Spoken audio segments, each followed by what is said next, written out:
it's so rewarding, like, to see, you know, people turn the corner. You know, you see them broken or, you know, struggling, and, you know, we get to give a little bit to them.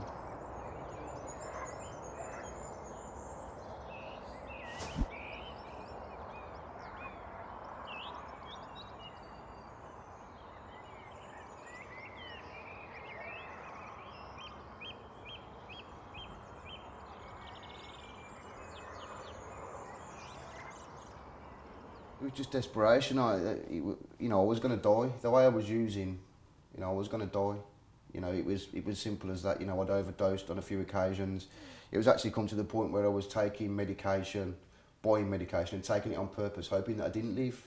You know, it's debatable. People call it a cry for help. You know, which I can see that point as well. You know, because sitting here now, I don't want to die, but at the time, I surely felt like I did. You know, so it's one of them that's open to debate, isn't it? I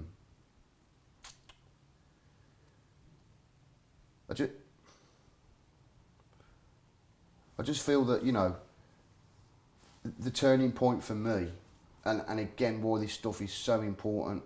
I've tried for years. I've been to doctors. I've done all that stuff, and nothing made sense to me, because I suppose the fact is they don't understand. It's learnt out of a book. You know, and people, you can't learn this stuff.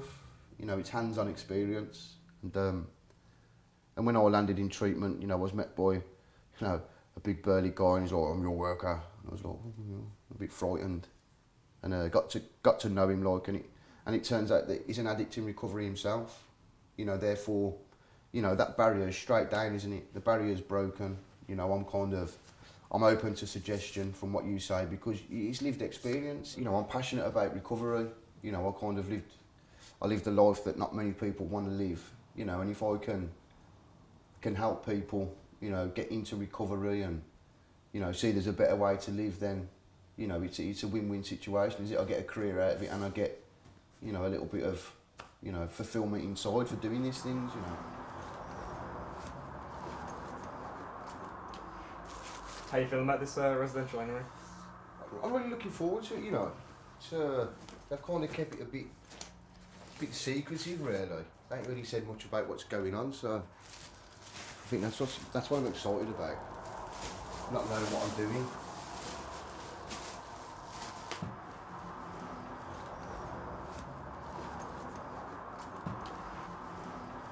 It's a sort of training residential, or but really, I suppose, it's a chance for the involvement champions, who are the first involvement champions in Birmingham Mind. It's about giving people the responsibility for the role. So they've just managed to get through the involvement champion door, if you like, and we haven't been able to fully invest in that role until we've had the numbers we've got now.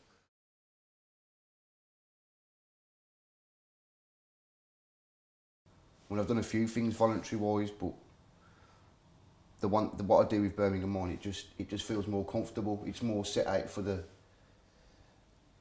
I mean, I suppose I'm still a service user in a way, but, you know, that flip of becoming service provider. Get in the middle of that. Yeah, put the rope behind you. It's always been hard to find that difference between expert and involvement champion. We're at a place now where we can start implementing things that do show there's a difference, and give experts something else then to aspire to within the Mark project. was an IC, so Mark was an involvement champion. I've gone through the whole process, expert to IC, into paid work, seconded over to BBSC, and now I'm moving over to be an engagement development worker, so I'm progressing myself forward. And it's just getting that ball rolling, and that's what we're doing here. And we're getting a solid group together that are gelling really nicely, and I can see that progression within them, the progression that I made. I can see it happening now.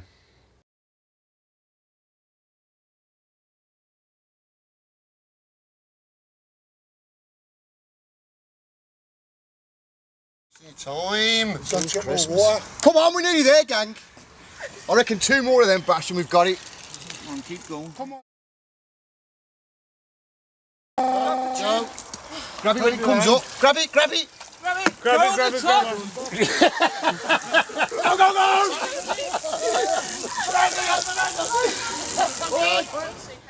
Come on. You can't talk Carry to him, on. Bash. Don't let me break him, Bash. Tell me where yellow I is. think for me, I think the event shows where people are. So you stick a lot of people in a room, you give them a task to do. You can't help if you're observing those people, what they're bringing, what they've got with them. And Lee, at the moment, I suppose, in his recovery, is beginning to show that he's got a lot of skills, he's got a lot of ability, he's done a lot of learning, he's done a lot of reflecting on his history.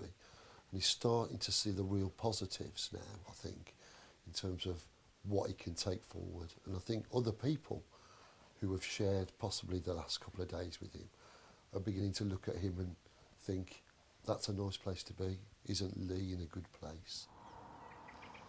Like I say, it was just positive. I said to the guys upstairs, you know, it's still hard to take some of that like positive affirmation. I'm all right sometimes. People say, "Oh, I like your trainers." I go, "Yeah, I believe that." You know, but if it's like you've done really well at that, it's like maybe. I suppose you don't believe in yourself early on, but it's just something that grows, isn't it? I think if you know, you just keep turning up, don't you? Doing the right thing by yourself. Yeah. You know, do I have mental health issues? Do I suffer with depression? Or are they just feelings? Why should I just be consumed with feelings at any given time? Why do I think my feelings are worse than yours? Are you going through the same stuff? But it's quite easy to go, woe is me, isn't it? And go, well, it's worse for me. You know, and it starts that downward spiral, doesn't it? It's a case of like, keep recognising that thing, I suppose, and go, well, hang on a minute. And just keep reminding yourself of what you've got. The guys have done really well. You know, who set it up, Steve, Joe and Mark, you know, really accommodating to everybody. Well, so why do you think they did it? Like, what do you think they were trying to do by planning it all? I know a lot of us have known each other a while now, but, you know, confined over a couple of days, a lot of hours in each other's pockets. I think you get to learn a lot more about the person that way. I know they interact with other people and what presses the buttons, you know, kind of, even down to like, you know, the cooking, kind of who steps up and goes, well, you know, I'll cook, and, you know, it kind of shows like characters, and, you know, I think that's what they hope to get from it more. You know, the other stuff kind of just keeps you busy, doesn't it? But they're assessing you all the time by watching you, and the things probably that you don't realise have an impact on them is what probably, you know, what they're getting the most from. Because of my place in the structure, I suppose, I don't really meet people in depth. So I'll meet people as they might be going into opportunities, or meet people at meetings, but I don't get to meet them as real people. And so my first experience of Lee has been in the last couple of days. And he is as collected and as gathered together as anybody I've seen that is in his place in terms of his recovery. I've had to do a lot of analysing, you know, and I have to go through a lot of pain of like turmoil and head mess and to get to where I'm going. I just think that's part and parcel of it. You know, otherwise we never address anything that's going on for us. He's ready, I think, to fly from the nest, I suppose. That'll be sad for us. But it allows then somebody else to take that mantle. But we've got to keep people flying the nest, because it's a rather small nest of 30 people.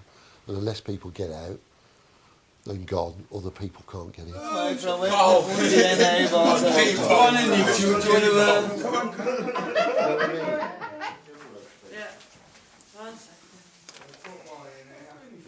Lee looks really small, it doesn't, yeah.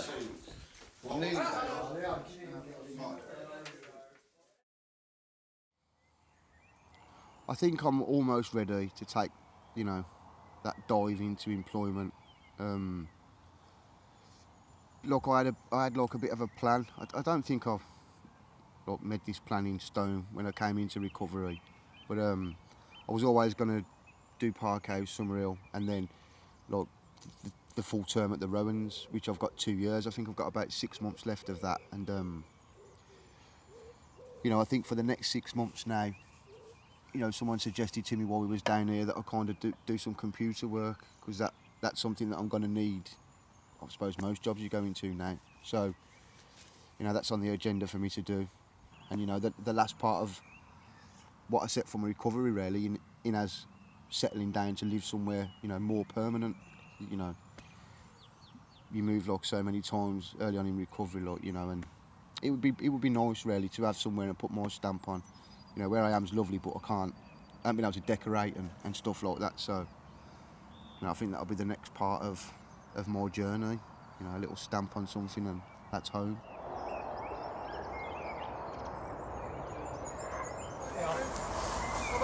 That was good fun.